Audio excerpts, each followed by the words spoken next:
자, 그럼 유전 문제를 같이 보도록 하겠습니다. 자, 13번.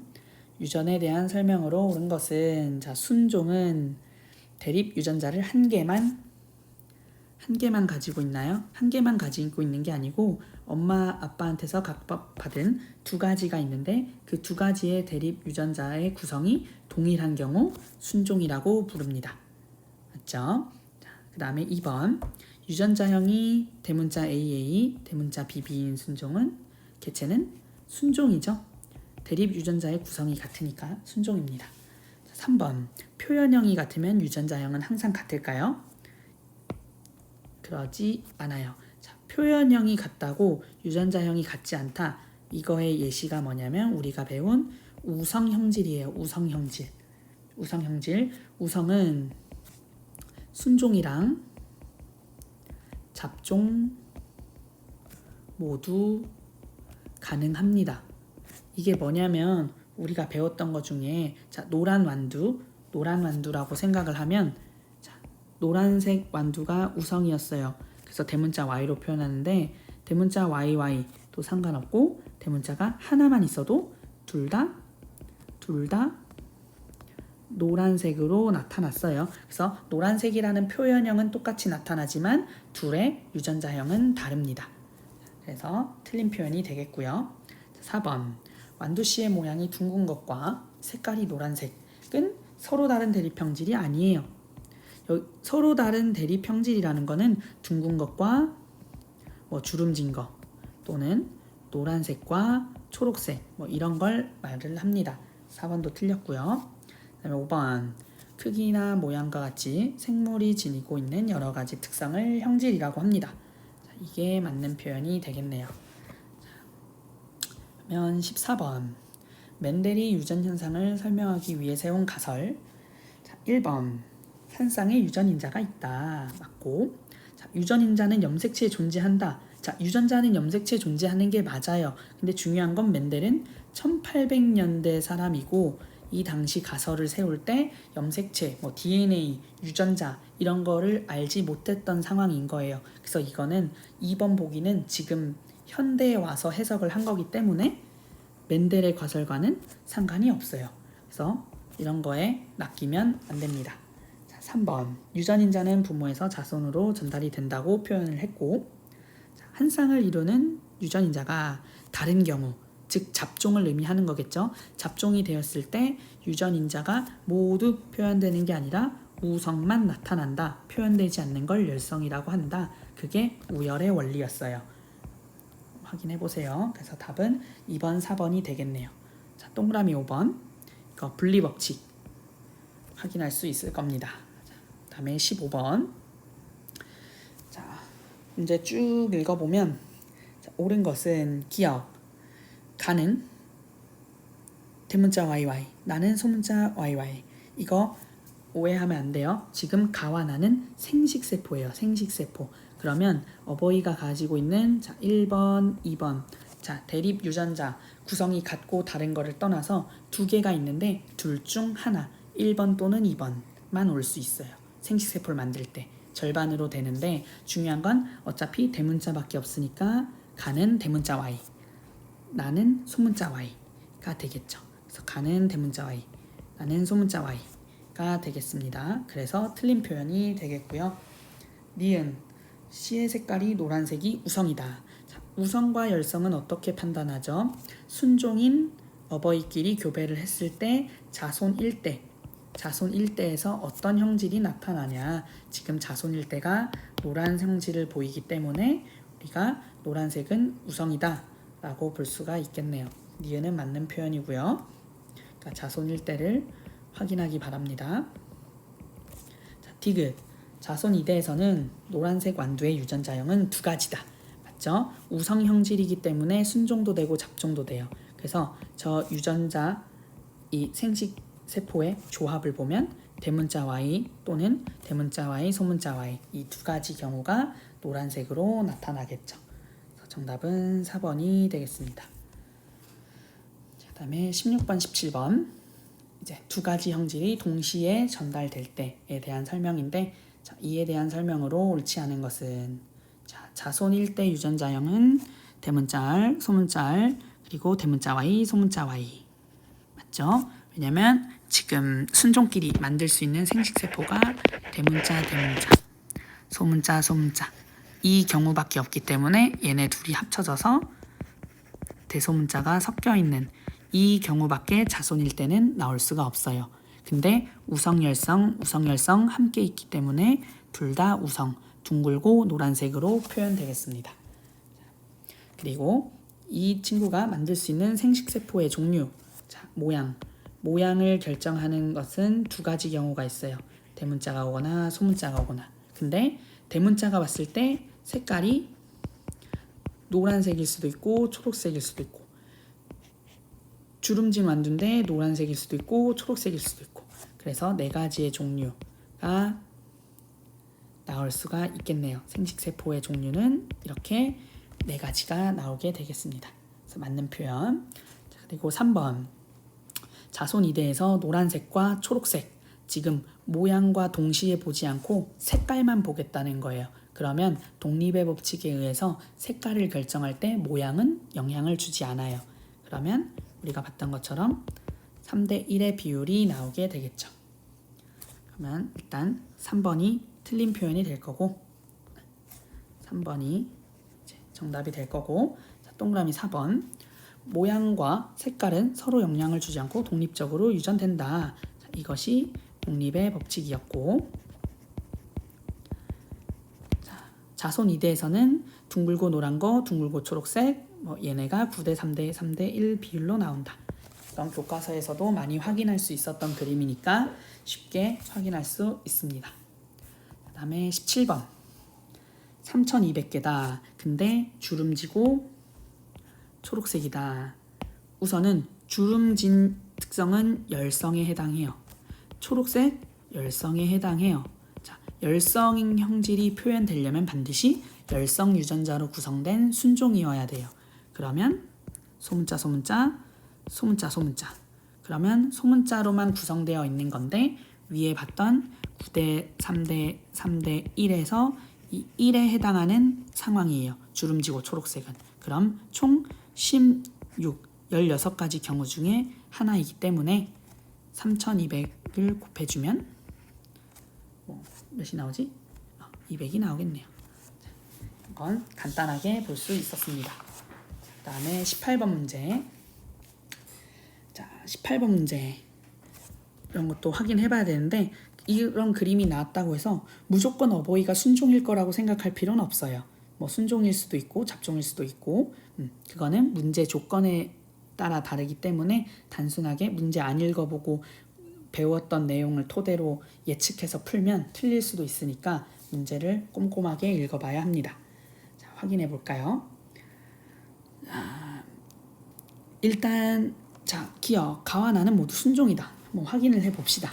우선 가, 나 중에 확실하게 표현할 수 있는 거는 나일 거예요. 나를 먼저 봐볼게요. 왜냐하면 주름지고 초록색 둘 다 열성 형질이에요. 열성 형질이 표현되려면 열성 유전자로 구성된 순종이어야 하기 때문에 나는 반드시 소문자로만 구성되어 있다는 걸 우리가 알 수 있습니다.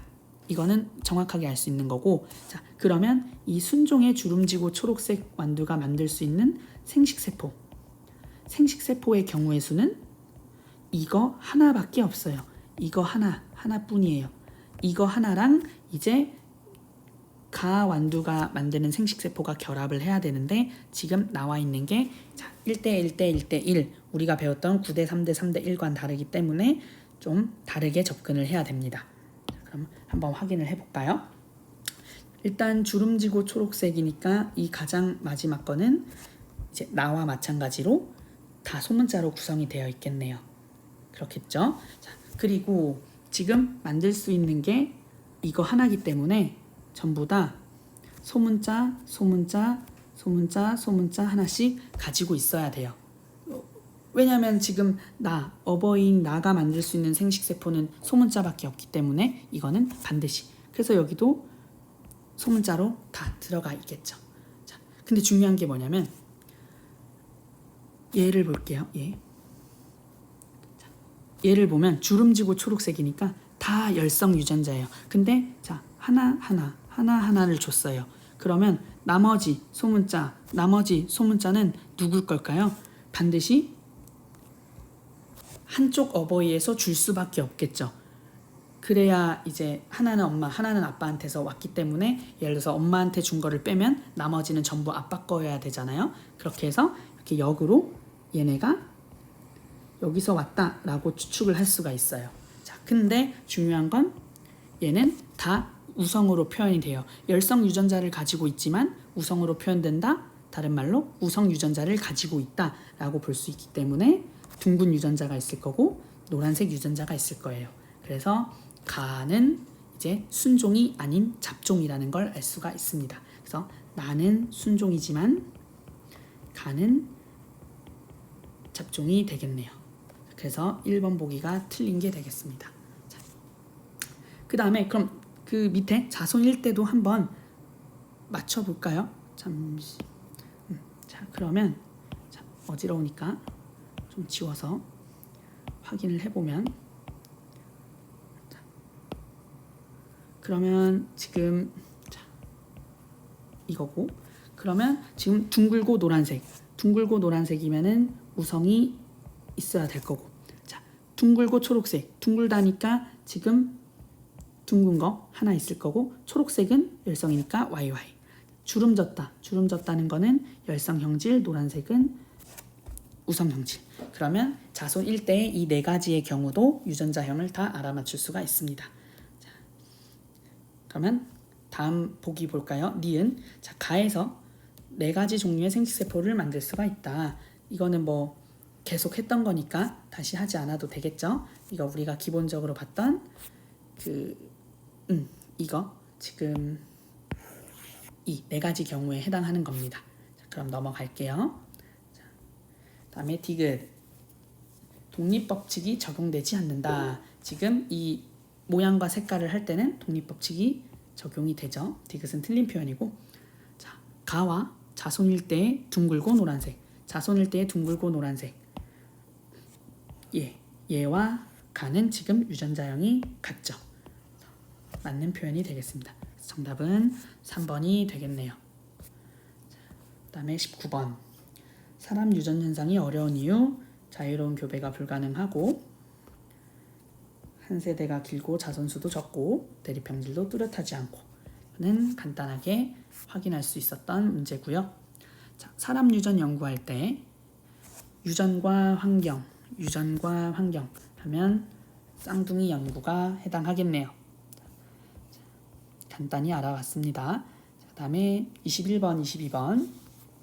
자, 보조개가 있냐 없냐. 자, 열성, 우성 판단할 때 부모를 보면 된다고 했죠. 부모한테 없던 형질이 나오면 그 자손의 형질이 열성이다. 지금 부모한테 없던 나라는 사람이 나왔어요. 그럼 나의 형질이 열성임을 알 수 있고, 즉 보조개가 없는 게 열성이다.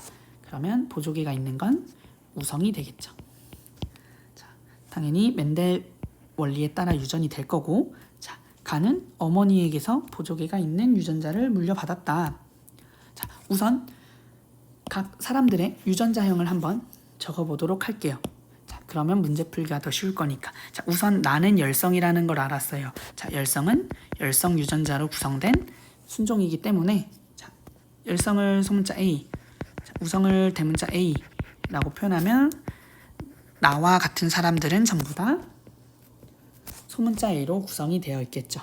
자, 그러면 자, 가의 어머니 입장에서는 열성이기 때문에 보조개가 없는 사람이에요. 그럼 만들 수 있는 생식세포는 소문자 A밖에 없으니까 가에게 줄 수밖에 없어요. 그러면 보기 3번에 가는 어머니에게서 보조개가 있는 유전자를 받은 게 아니고 없는 유전자를 받았죠. 근데 정상으로 보조개가 있는 걸로 표현된다는 건 우성 유전자가 있다는 뜻이고, 이 대문자 A는 아버지로부터 온 거겠죠. 네, 그렇게 확인할 수 있습니다. 자, 나의 유전자형은 잡종이다. 잡종이 아니고 순종이죠. 자, 열성으로 표현되기 때문이죠. 자, 이 가계도에서 유전자형을 확실히 알 수 없는 사람은 총 2명이다. 확인해 볼까요? 자, 그러면 가는 대문자 A. 일단 보조개가 있다라는 것 자체는 무조건 대문자를 포함을 하겠죠. 뭐 그렇게 봐도 되고 우선 아니면 하나씩 차근차근 알아가 보도록 하겠습니다. 자. 일단 이걸 통해서 알 수 있는 사실은 뭐였죠? 부모는 반드시 열성 유전자를 가지고 있어요. 그래야 나와 나 옆에 있는 사람한테 나눠줄 수가 있겠죠. 자, 근데 부모가 보조개가 있다? 그럼 우성 유전자를 가지고 있는 잡종이라는 뜻이겠죠. 자, 그러면 자, 이제 나의 형제들을 보면 지금 선생님이 빨간색으로 표시한 이 두 사람의 경우는 대문자 A가 하나는 반드시 있을 거예요. 근데 이게 엄마가 줬는지 아빠가 줬는지는 모르겠지만 한쪽이 줬다고 쳐도 다른 한쪽이 소문자를 주든 대문자를 주든 상관없이 우성으로 나타날 거예요. 그래서 이 두 명은 뭐가 뭔지 정확히 알 수 없습니다. 그 다음에 가가 있는 집을 봐볼까요? 자, 마찬가지로 어머니가 열성이기 때문에 반드시 이 딸한테는 하나를 줄 수밖에 없어요. 소문자를. 그러면 보조개가 있게 표현되려면 정상을 받을 거고. 그래서 이 친구의 유전자형은 확실히 알 수 있는데, 자, 그러면 아빠는 대문자를 하나 갖고 있지만 이 조건만으로는 아빠가 순종인지 또는 잡종인지 알 수가 없습니다. 뭐가 뭔지 알 수가 없어요. 그래서 총 3명의 유전자형을 확실하게 알 수가 없습니다. 그래서 정답은 2번이 되겠네요. 뭐 결론적으로 정답은 되게 쉽게 찾을 수 있지만 나머지 보기도 왜 틀렸는지를 정확히 아는 게 중요하겠죠. 자, 그럼 마지막 22번. 가와 나가 결혼을 해서 자녀가 태어날 때, 자, 가는 지금 대문자 A, 소문자 A, 나는 소문자 AA. 그러면 만들 수 있는 생식세포의 경우의 수를 먼저 확인해 보면 됩니다.